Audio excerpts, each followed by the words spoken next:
안녕하세요, 구독자 여러분. 저는 30대 직장 여성으로 얼마 전까지 유부녀였다가 이혼했습니다. 서류 정리까지 다 끝내고 신혼집으로 살던 집을 정리하니 거의 1년이 넘는 시간을 정신없이 보낸 것 같아요.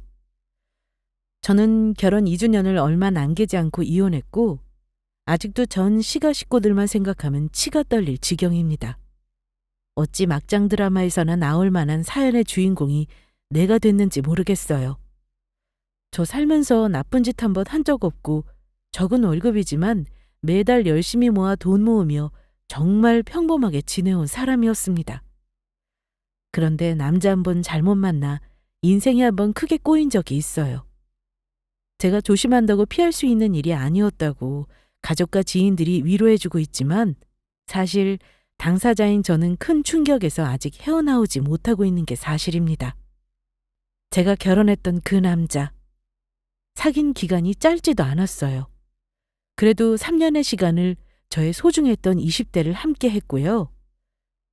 딱 30살의 궁합도 안 본다는 4살 차이 남편과 결혼했습니다. 사실은 저는 그다지 객관적으로 잘난 건 없는 조건입니다. 부모님이 계시지만 정말 두 분 노후만 자식들에게 아쉬운 소리 안 할 정도로 준비해 놓으셨고 큰 재산은 없으세요. 하지만 장담하건대 우리 부모님처럼 다정한 부모님은 세상에 없을 거라 자신합니다. 친정오빠는 결혼해서 4살짜리 조카도 있고 지금 친정과 가까이 살아요. 저는 4년제 수도권 대학 나와서 쭉 직장 생활하고 있습니다. 정말 뭐 하나 특출난 것 없이 평범합니다. 같은 직장에서 남편 만나 사내 연애했고 교제하는 동안 남편은 다른 회사로 이직하게 되었어요. 결혼까지는 딱히 뭐라 할 말이 없을 정도로 무난했습니다.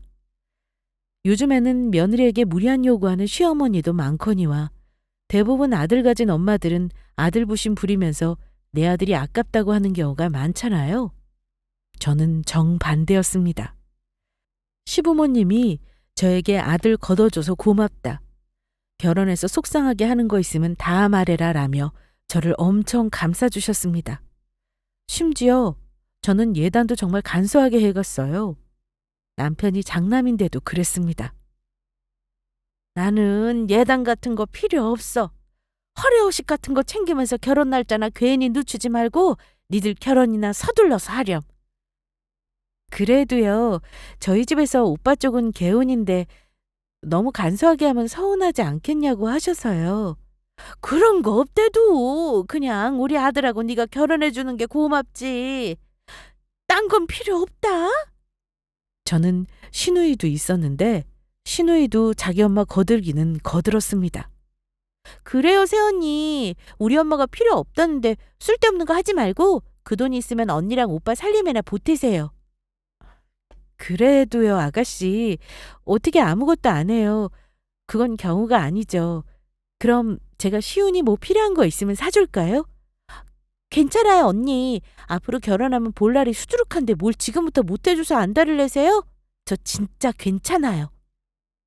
시누이와 시어머니는 서로 눈짓을 주고받으며 저에게 부담을 안 주려는 듯 했습니다. 그때는 참 좋은 시댁을 만났다 생각했는데 알고 보니 다 이유가 있었지만요. 결혼을 서두른 이유도 있었고요. 결혼 전에 시댁에 자주 왕래한 건 아니었지만 종종 시어머니가 불러서 가면 늘 시누이와 남편 조카가 있었습니다. 같이 밥도 먹고 저는 조카도 챙겨주고 그랬죠. 조카는 새돌이 좀 안 된 아기였는데 안타까운 사정을 미리 남편을 통해 듣긴 했어요.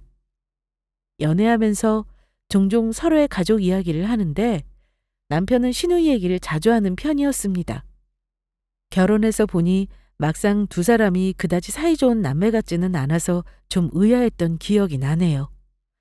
하지만 결혼 전에 남편에게 들은 얘기로는 시누이가 마치 자기 가족의 아픈 손가락처럼 안쓰러운 존재이고 챙겨줘야 한다고 했습니다.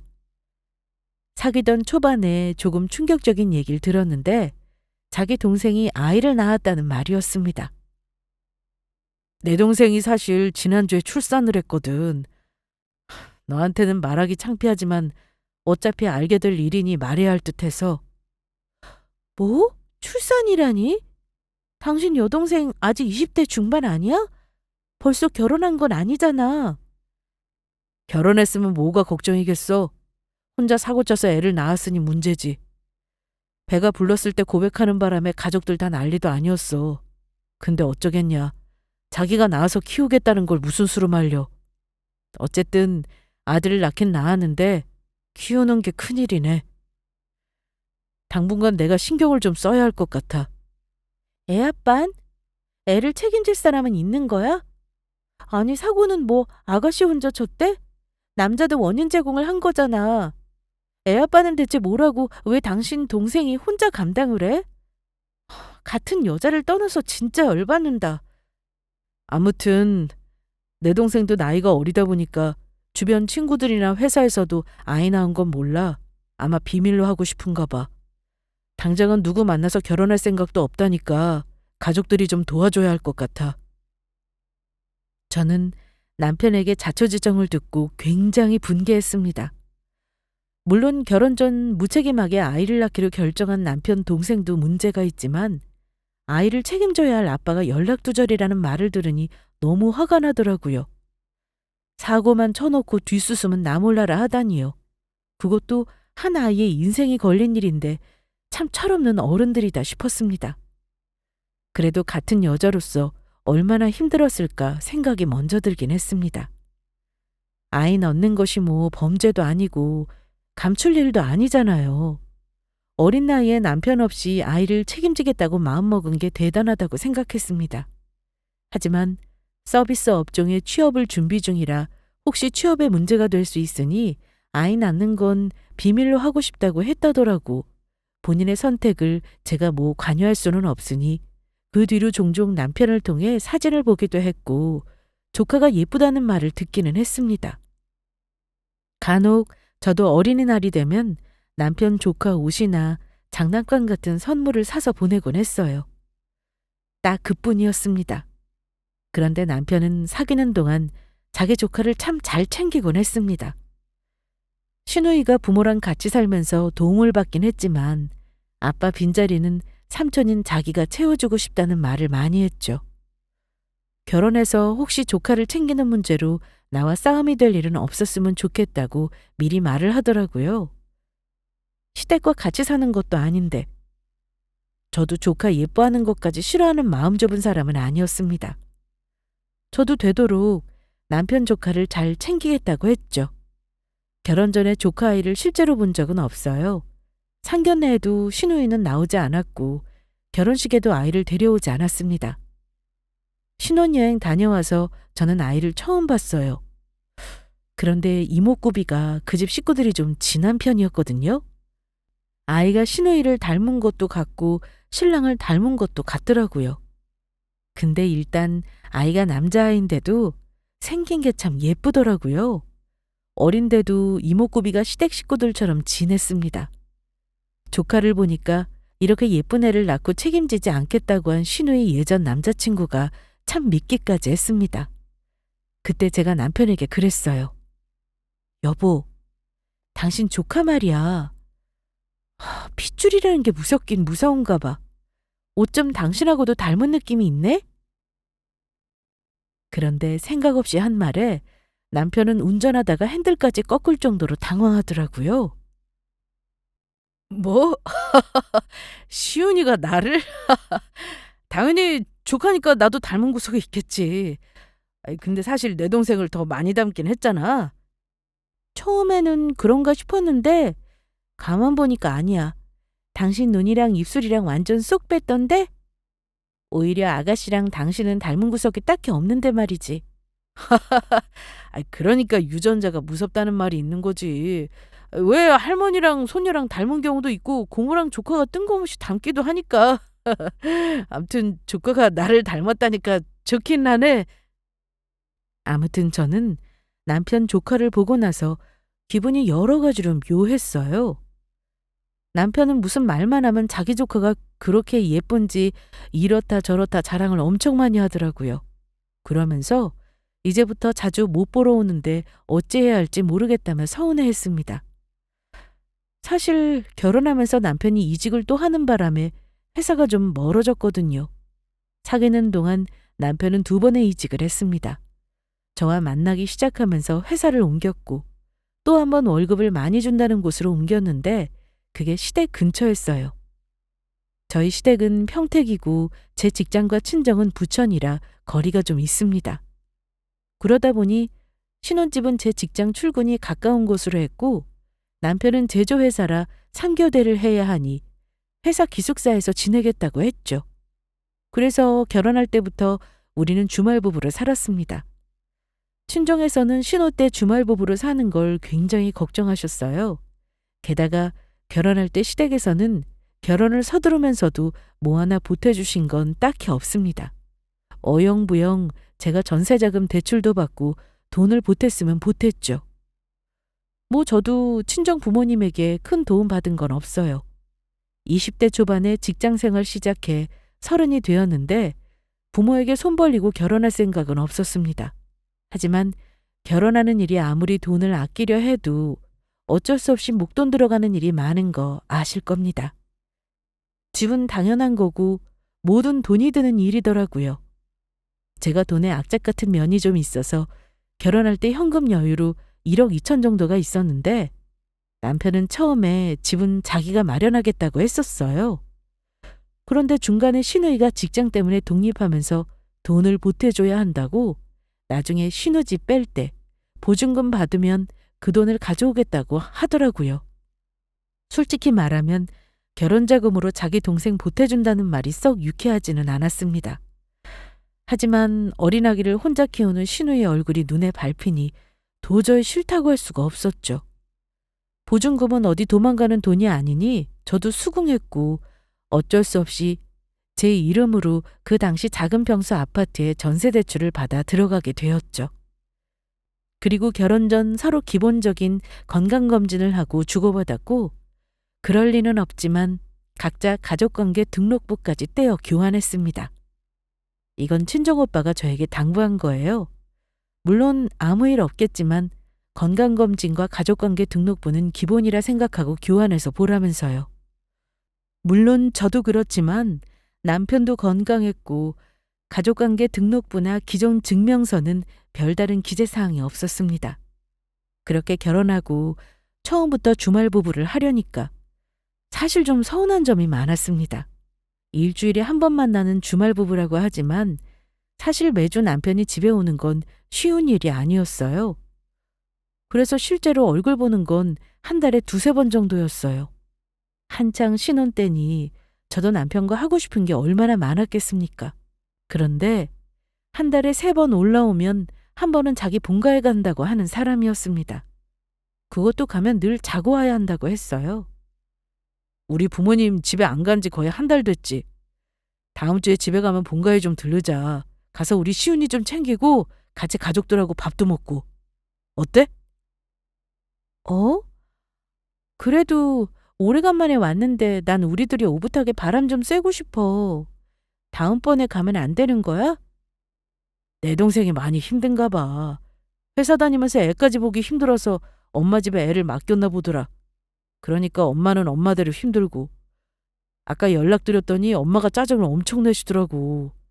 암튼 이번만 가자. 다음번에 우리 둘이는 언제든 갈 수 있잖아. 아니 그럴 거면 왜 아가씨는 굳이 애 데리고 독립한 거야? 그럴 거면 차라리 같이 살면서 애를 어머니께 봐달라고 하지. 애도 할머니 집이랑 엄마 집 왔다 갔다 하면 얼마나 힘들겠어. 아가씨가 출퇴근 시간 조금만 힘들면 되는 거잖아. 저는 아이가 어린 상황에서 굳이 회사 때문에 같이 살다가 애 데리고 독립한 시누이도 이해 불가였습니다. 결혼했으니 우리는 우리 부부 잘 지내는 일에 더 신경 쓰고 싶고 알콩달콩 살고 싶었던 저는 점점 불만이 생길 수밖에 없었습니다. 결혼 전에 내 입으로 조카를 잘 챙기도록 노력하겠다고 한 과거의 내가 그렇게 멍청하게 느껴지더라고요.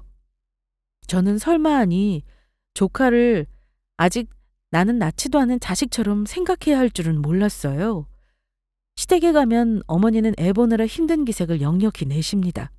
그런데 웃긴 건 왜 그 짜증과 화를 남편에게 부리시는지 저는 도무지 이해가 가지가 않았어요. 아휴, 시은이가 대체 누굴 닮아 저리 극성스러운지 모르겠어. 이제는 아주 뛰어다니고 여기저기 사고를 치는 통에 잠시도 눈도 뗄 수가 없지 뭐니? 내가 아주 무릎이 다 나가게 생겼어. 너는 회사 일 바쁜 건 알지만 주말에는 와서 시은이 좀 봐주고 해야지 뭐 하는 거냐? 엄마 골병 드는 걸 볼래? 아이, 엄마 죄송해요. 제가 다음 달부터는 신경 쓸게요. 혹시 제가 안 오면 이 사람 보고 오라 그러면 되니까 연락하세요. 저 남편이 하는 말 듣고 마시고 있던 커피를 뿜을 뻔했습니다. 아무리 조카라지만 제가 부천에서 평택까지 조카를 봐주러 주말에 와야 하나요? 그건 아니죠. 남편의 그 말에 저는 시댁이 더 오기 싫어지는 건데 그걸 모르고 마치 큰 죄를 지은 것 마냥 어머니에게 미안해하길래 이상했습니다. 삼촌이 조카를 볼 의무가 있는 건 아니잖아요. 그렇게 시댁에 가면 하루 반나절은 거의 남편은 조카랑 시간을 보내요. 웃긴 건 신우입니다. 평일에 직장 생활하고 주말에는 애를 봐야지 대체 어딜 그렇게 싸돌아다니는 건지 이해가 안 갔습니다. 여보, 아가씨 말이야. 아무리 어리지만 그래도 애엄마잖아. 자기가 책임지겠다고 나왔으면 애를 봐야지 왜 어머니랑 당신한테 이렇게 의존하는 거야? 도무지 이해가 안 간다. 내가 애를 안 낳아봐서 모르겠지만 시은이도 엄마 품이 내내 그리울 거 아니야. 아이, 당신이 좀 이해해줘라. 내 동생 이제 고작 27이야. 한창 놀고 싶고 그럴 때잖아. 애엄마라고 너무 애만 보고 그러면 우울증 생겨. 내가 동생한테 그랬어. 하고 싶은 거 다 하고 살라고. 내가 서포트 해준다고 했어. 그러니까 시은이 조금 더 클 때까지는 당신이 나 좀 도와주라. 부탁하자. 응? 부탁이고 나발이고 나는 신혼 때 가뜩이나 당신 얼굴 보기도 힘든데 그 시간에 조카 봐줄 생각 없어. 당신 앞으로 시은이 보려거든 당신 혼자 와. 조카 아이가 미워서가 아니라 저는 남편이 저를 우선적으로 생각하지 않는 것에 서운함을 느껴서 그리 말했던 겁니다. 근데 시어머니는 또 저에게는 되게 잘해주세요. 남편에게는 시은이 때문에 힘들다 한탄을 하면서도 제 눈치를 보시기도 했습니다. 너무 아들을 닥달하니 어머니도 저 보기가 민망하셨겠죠. 아이고, 내가 너무 시은이 얘기만 했구나. 이 아가, 너는 별일 없는 거야? 집이 가까워야 내가 뭐라도 챙겨주고 할 텐데 그러지를 못해서 어쩌냐, 응? 별 말씀을 다 하세요, 어머니. 저는 잘 살고 있으니까 걱정 마세요. 그나저나 어머니가 힘드셔서 어째요? 이렇게 시은이 보느라 고생하시느니 차라리 아가씨는 살림 합쳐서 사는 게 낫지 않을까요? 그럼 아가씨도 더 마음이 편할 텐데요. 저는 신우이 집을 얻을 때 들어간 남편 돈을 돌려받고 싶은 마음도 있었습니다. 하지만 당사자인 신우이는 굳이 따로 살며 아이를 어머니에게 맡기고 싶어 했어요. 뭐 본인 생각이 그렇다는데 제가 뭘 더 강요할 수는 없었습니다. 저도 처음 시집 와서는 불만을 가지기보다는 시댁이나 남편을 이해하려고 노력했습니다. 그래서 남편이 자주 집에 못 올라오는 것도 이해하려고 했고, 저는 나름대로 열심히 직장 생활하면서 돈을 모았어요. 우리 부부는 남편이 3년 만에 각자 돈을 관리하자고 해서 완전히 별산재로 지내고 있었기 때문에 저 나름대로 나중에 아이를 낳았을 때의 준비와 내 집 마련 준비를 열심히 했습니다. 저도 바보 같은 게 뭐냐면요. 남편의 말을 늘 의심 없이 믿었고 따르려고 했다는 점이에요. 그때 뭔가 이상한 의심을 하고 왜 돈을 따로 관리하자고 하는지 파고들어 추궁했다면 분명 이상한 점을 알 수 있었을 텐데 말입니다. 그렇게 1년여간 주말 부부 생활을 하는데 저보다는 남편이 안 되겠다 싶었나 보더라고요. 시어머니는 점점 감당이 안 되는 손주 보는 걸 힘들어했고 몸은 점점 안 좋아졌습니다. 결국은 자기가 회사 기숙사에서 나와 매일 1시간이 넘게 본가에서 출퇴근을 하고 주말에는 조카를 데리고 신혼집에 오는 날이 대다수였습니다. 남편이 조카를 데리고 오면 제가 뭐라고 애 앞에서 싫은 티를 낼 수도 없었어요. 남편을 비롯한 시누이와 시모, 시가 식구들이 얄미운 거지 조카는 무슨 죄가 있나 싶어서 그래도 조카가 오면 저는 잘해줬습니다. 근데 애들은 금방금방 크잖아요. 가만 보니 커갈수록 조카가 남편을 너무 빼닮았더라고요. 게다가 남편이 조카에게 하는 행동이 마치 친아들에게 하는 것처럼 얼마나 다정했는지 모릅니다.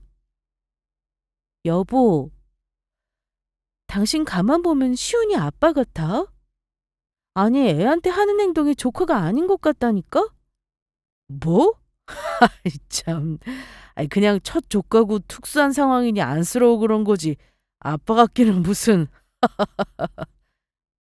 실없이 웃길래 그냥 그런가 보다 했죠. 그렇게 1년이 넘는 신혼을 보냈어요. 저는 신혼의 단꿈이니 뭐니 그런 거 모릅니다. 아이를 가지고 싶었지만 뭐 남편을 자주 봐야 아이를 가질 수도 있는 거죠. 슬슬 주말 부부 생활을 청산했으면 해서 그즈음 저는 남편에게 이직을 강구해서라도 같은 생활권에서 지내자고 조르던 참이었어요. 하지만 남편은 어쩐지 본가에서 먼 곳은 꺼려 했습니다. 오히려 저에게 직장을 옮기면 안 되느냐는 말을 하기도 했어요. 하지만 제 입장에서도 10년 넘게 다닌 직장을 그만두거나 옮기는 일은 쉽지 않은 일이었습니다. 그런데 문제가 터진 건 시누이 때문이었습니다. 사실 저는 결혼 전 시누이를 좋게 봤다가 결혼해서 조카한테 엄마 노릇 제대로 안 하는 거 보고 그다지 가까이 지내고 싶지 않았습니다. 중간중간 제가 아이 문제로 신경 좀 쓰라고 몇 번 얘기했는데 저한테 눈알 부라리면서 하는 말이 뭐였는 줄 아세요? 글쎄, 모르면 가만히나 있으랍니다. 결혼해서 오빠랑 새언니가 아이한테 신경 더 써줄 거라 믿었는데 영 오빠가 결혼을 잘못했다면서요. 자기도 피해자라나 뭐라나. 아니, 아이를 낳기로 결정한 사람이 피해자라니요. 그날 너무 실망해서 시누이와 사이가 살짝 대면대면해진 게 사실입니다. 아무튼 그런 시누이가 갑자기 또 남자가 생겼다는 겁니다. 그것도 식구들 다 같이 모인 명절에 아주 대차게 결혼하겠다는 선언을 했습니다. 원래 저희 시댁은 재산은 없어요. 하지만 집이 거리가 있다 보니 자주 가지 못해 명절 전날에는 시댁에서 하루 자곤 했어요. 그런데 그날 시누이가 결혼하겠다는 말을 예고도 없이 한 거죠. 솔직히 자주 만나지 못하다 보니 남자와 연애를 한다는 사실도 몰랐습니다. 그런데 시누이는 결혼하겠다는 폭탄 선언을 하면서 재혼할 사람이 아들이 있다는 걸 모른다는 사실을 아주 당당하게 말하더라고요. 가장 충격적인 건 시훈이를 우리에게 잘 키워달라는 어처구니 없는 부탁까지 했다는 사실입니다. 새언니, 오빠, 내 말 잘 들어보세요. 사람 인생에서 기회가 자주 오는 건 아니잖아요. 저한테는 이 남자가 기회예요. 아마 결혼하면 그 사람 회사 때문에 주재원으로 몇 년 나가 있어야 하는데 그때만 언니 오빠가 우리 시훈이 좀 키워줄 수 없을까요? 저는 무슨 말도 안 되는 소리냐며 펄쩍 뛰었습니다. 아가씨, 저 이제 결혼한 지 겨우 1년 지났어요. 그동안 오빠가 시훈이한테 신경 쓴 거 아빠 못지 않았다고 생각해요. 물론 가족이니까 도와주는 거 저 다 이해해요. 하지만 그 아이는 아가씨 아이이지 우리 부부 아이는 아니잖아요. 그럼 아가씨가 결혼할 사람한테 다 고백하고 아이 있다는 거 못 받아들인다면 결혼을 안 하는 게 맞지 속이고 해외를 갈 테니 아이를 키워달라니요? 전 절대 못해요. 제 단호한 모습에 남편과 시어머니는 당황하는 기색이 역력했습니다. 아마 겉으로는 제가 그동안 조카를 예뻐했으니 정이라도 들었다고 짐작하셨나 봐요. 하지만 제가 남편 조카를 예뻐하는 일과 키우는 건 다른 문제 아닐까요? 여보, 그러지 말고 생각은 해보자. 내 동생 아직 창창한 20대야. 애 때문에 앞길 막히면 시집도 못 가는 게 말이 돼? 우리는 이미 결혼했고 앞으로도 애도 낳을 건데 그냥 둘이 형제 삼아 키우면 되잖아. 응? 그래, 아가. 내가 여력이 되면 시훈이를 몇 년 더 키워주고 싶다만 나도 이제는 아픈 데가 많아서 도저히 애를 봐줄 수가 없는걸. 네가 우리 딸 결혼하고 자리 잡을 때까지만 봐주면 자연스럽게 시훈이 존재도 알릴 수 있지 않겠어? 너도 이제 우리 가족이잖아. 내가 지금 당장 시훈이를 니들 호적에 올려달라는 것도 아니잖아. 어? 생각이나 한번 해봐. 내가 이렇게 부탁하마. 어머니, 그건 아니죠. 저희도 아이 가져야 하는데 그건 생각 안 하세요? 그리고 시훈이가 엄마가 없는 것도 아니고요. 저희가 부모 대신 몇 년 키우면 그 다음엔요. 시훈이가 얼마나 혼란스럽겠어요. 아이가 무슨 물건도 아니고 이리저리. 아가씨도 정신 차리세요. 엄마면 엄마답게 하시라고요. 엄마가 아이를 먼저 키워야지 팔자 고칠 생각부터 하세요? 그러자 다들 난감한 표정이 되어서는 저를 보는데 더 이상 강요는 하지 않았습니다. 다들 제가 싫다는데 어쩌냐는 표정이긴 했습니다. 저요, 30평생 살면서 화내거나 성질낸 적이 손에 꼽는 사람입니다. 근데 그때는 너무나 화가 나더라고요. 명절이고 뭐고 확 친정에 가버리고 싶은 심정을 겨우 참고 좋게 제 생각을 말한 겁니다. 남편에게는 나중에 둘이 있을 때 확실히 얘기했어요. 당신 내 의사는 묻지도 않고 이미 아가씨한테 우리가 맡아 키우겠다 어쩐단 건 아니겠지? 만약 그랬다간 당신 나랑 바로 이혼이야? 나는 도대체 이해가 안 간다. 아니 왜 애를 엄마가 안 키우겠다는 거야? 아가씨 결혼한 남자가 정말 사랑한다면 아가씨 이런 처지도 감싸줄 수 있어야지. 여보, 화만 내지 말고 일단 고민 한번 하는 쉬닝이라도 해줘.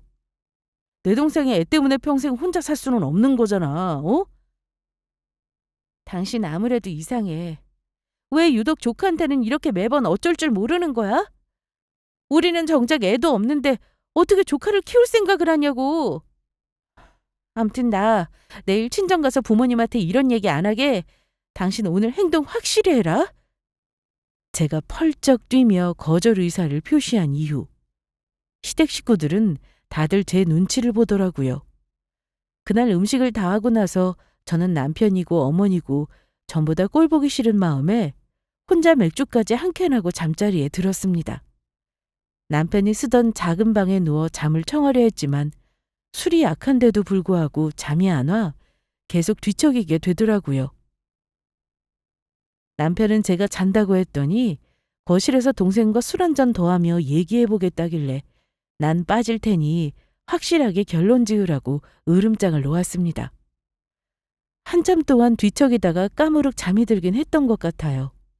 중간중간 거실에서 남편과 시누이가 두런두런 얘기를 하는 소리가 들렸고 저는 자다 깨다를 반복했습니다.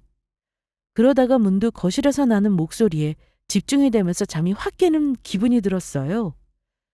시간을 보니 새벽 1시가 넘은 시간이었습니다. 제정신이 번쩍 들게 한 건 바로 시누이의 목소리였습니다. 조용한 데다 제가 집중을 해서 그런지 말소리는 거의 정확하게 들리더라고요. 오빠, 이래가지고 언니가 허락하겠어?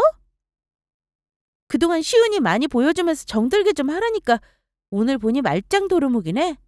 참, 오빠가 한 짓 나한테 얼마나 피해인 줄 알고는 있어? 신우이가 무슨 개소리를 하는지 듣다가 여차하면 문을 열고 나가서 확 질러버려야겠다 마음먹고 있었는데 그 순간 남편이 엄청난 소리를 하더라고요.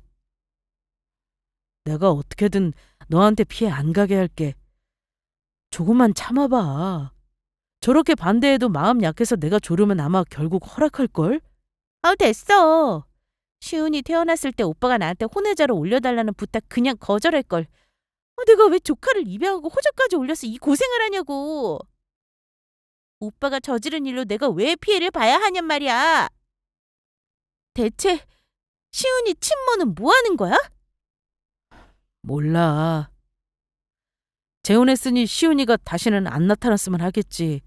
그래도 네 덕에 결혼했잖아. 매달 돈도 주는데 조금 더 못 참아줘? 저는 또렷이 들리는 대화를 들으면서 이게 꿈인가 싶었습니다. 두 사람 대화로 추측건데 신우이의 혼외자인 줄 알았던 신우이가 바로 남편의 아들이라는 말이었습니다. 그때 그 심정은 정말이지 말로는 표현 못합니다. 온 세상이 다 멈춘 것처럼 머릿속이 멍해지고 현실감이 없었습니다. 새언니가 어떻게든 키워준다고만 하면 좋겠는데. 근데 오빠, 전에 보니까 새언니가 시훈이랑 오빠랑 너무 닮았다고 하고 오빠가 아빠 노릇한다면서 씁쓸해 하던데 혹시 눈치챈 거 아니야? 그래서 저렇게 펄펄 뛰는 거 아닐까? 말도 안 되는 소리 하지 마. 그걸 알았으면 어느 여자가 가만히 있냐? 이런 명절에 시댁에 오겠어? 나 당장 이혼당하고 말지? 암튼 내가 설득해 볼게. 에이, 착하고 내 말 잘 들을 것 같아서 살살 꼬드겨 결혼했는데 은근히 고집이 센 줄은 몰랐다 나도. 그래도 어쩔 때는 나도 할 말이 없다니까. 저번에는 언니가 왜 시훈이 양육비를 포기하냐면서 남편 인적 사항만 알면 요즘에는 법원 판결로 다 받아낼 수 있다고 도와주겠다고 하더라. 이러다 진짜 새언니 이상하다고 눈치챌까 겁나. 더 시간 끌면 안 된다니까? 아무튼 나도 시간 없어. 그 사람이 내 가족관계 증명서 보자고 하면 어쩔 건데. 나 파혼당하면 오빠 책임인 줄 알아?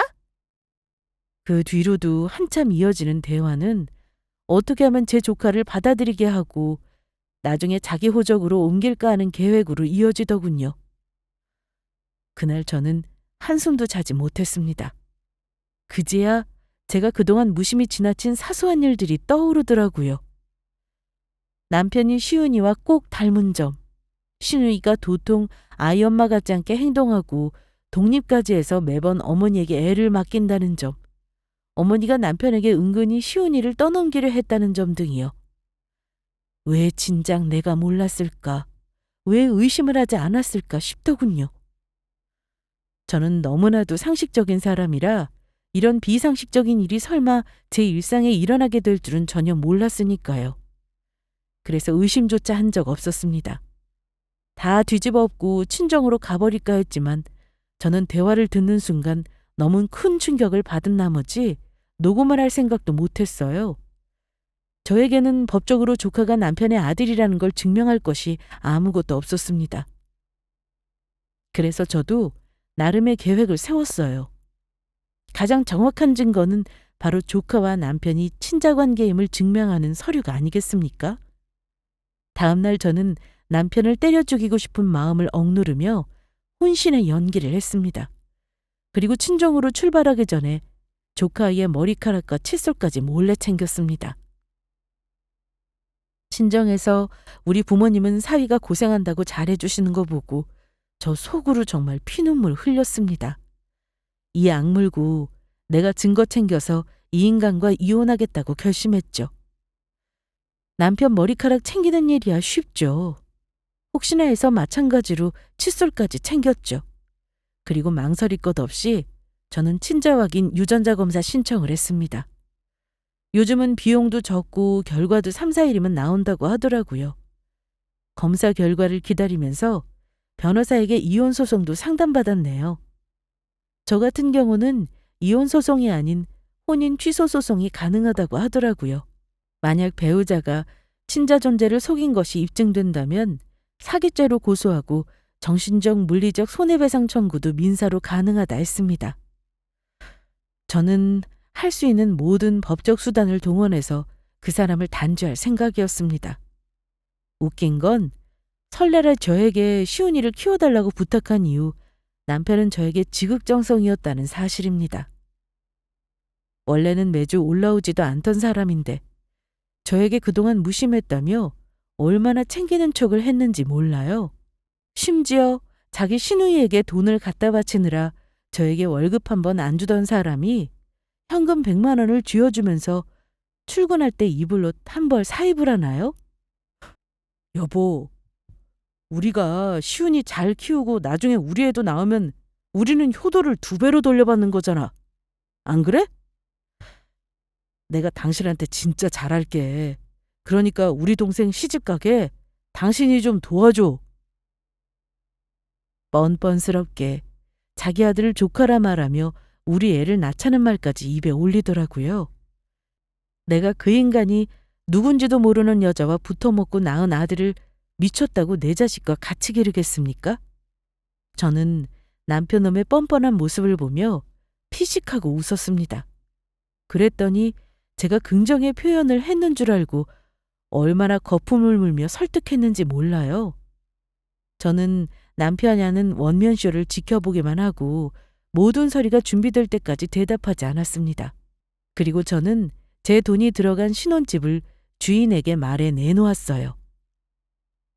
그때까지도 저는 친정 부모님께 저에게 무슨 일이 있는지 말하지 않았습니다. 괜히 불효를 하고 싶지 않았고 얼추 정리된 후에 말씀드릴 생각이었어요.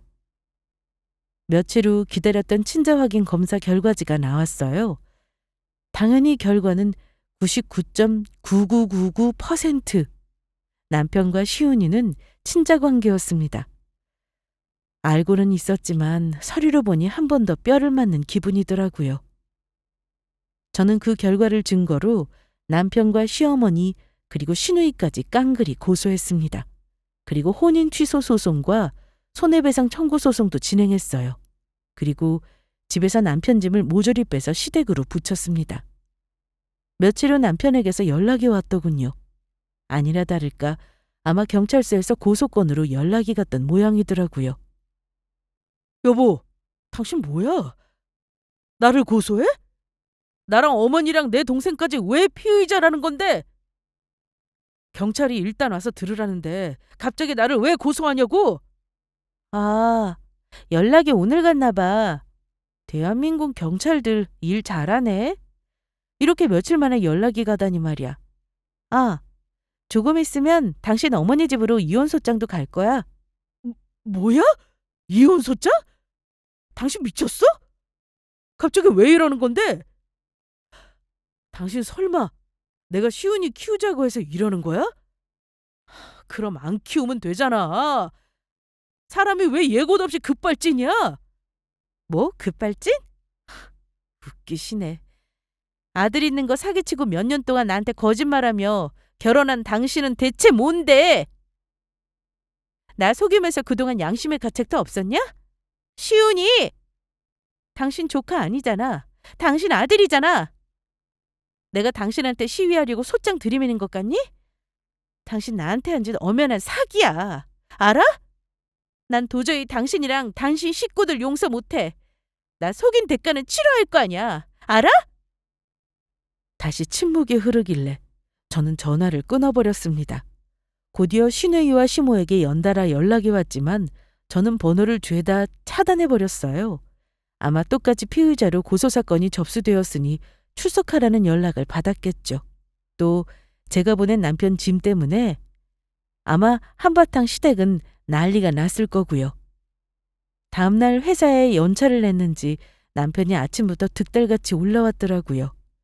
제가 모든 걸 다 알았다고 하니 이제는 더 속일 생각이 없는 듯 했습니다. 무조건 읍소 작전을 쓰려는지 집에 들어오자마자 저에게 무릎까지 꿇고 빌더라고요. 여보, 미안해. 내가 다 말할게. 사실은 당신 만나기 전에 헤어진 여자가 있었는데 글쎄 그 여자가 마음대로 애를 낳아놓고 나한테 줘버리고 간 거야. 출생신고도 안 하고 탯줄도 안 떨어진 애를 말이야. 나는 당신이랑 결혼해야 하니 어쩌겠어. 그래서 우리 가족들이 나 돕겠다고 한 일이야. 제발 용서해줘. 난 절대 용서 못해. 당신은 물론 당신 동생이랑 어머니도 마찬가지야. 온 가족이 똘똘 뭉쳐서는 뒤에서 나를 얼마나 바보 취급했을까? 내가 그렇게 우스웠어? 아이가 있었으면 당연히 나한테도 털어놨었어야지. 당신이 나한테 무슨 짓을 한 건지는 파악이 되니? 당연히 알지. 근데 솔직히 얘기하면 당신 나랑 결혼 안 했을 거 아니야. 그래서 그랬어. 나 좀 이해해주라, 어?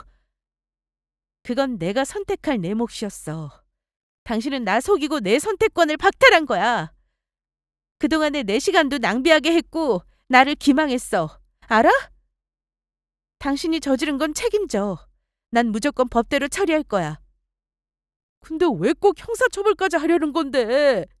그냥 내가 깔끔히 이혼해주면 그만이잖아. 내 동생이랑 우리 엄마는 무슨 죄냐고. 당신 정말 이럴 거야?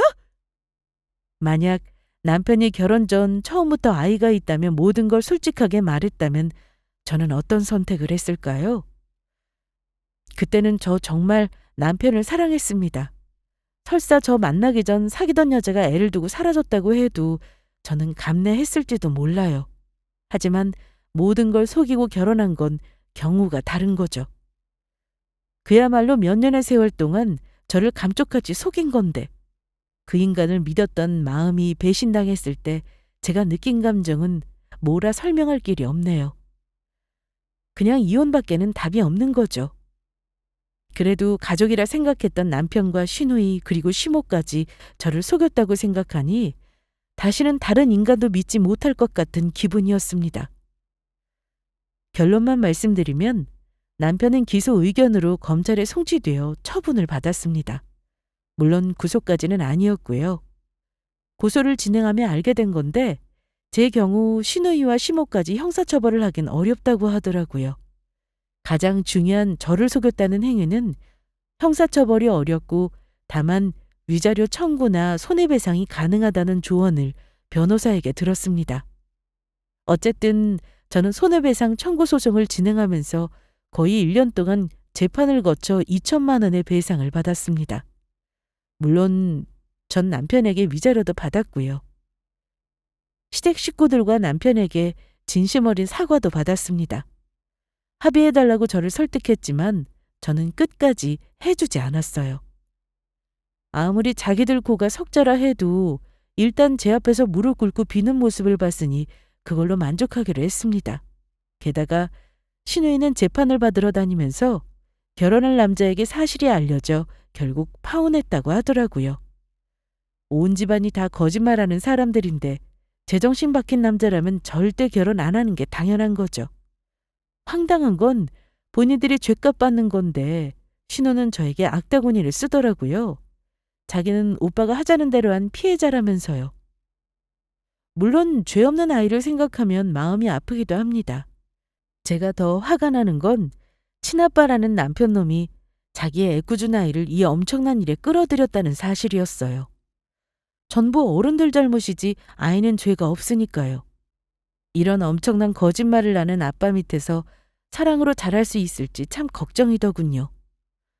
그렇다고 남의 아이를 내 아이처럼 기를 정도로 제가 대인배는 아니라서요. 결국은 제가 법대로 혼쭐을 내준 것이 맞다고 생각하고 있습니다. 전 남편이 저와 이혼하면서 자기 아이를 호적에 올바로 돌려놓고 다시는 다른 여자에게 사기치지 않기를 바랄 뿐입니다. 제 사연을 들을 리 없겠지만 세상에 영원한 거짓말은 없다고 본인이 한 행동은 뭐가 됐든 몇 배로 돌아오는 법이라고 말해주고 싶네요. 저의 이혼 사연은 여기까지입니다. 저는 지난 일은 훌훌 털고 다시 저를 위해 살겠습니다. 감사합니다.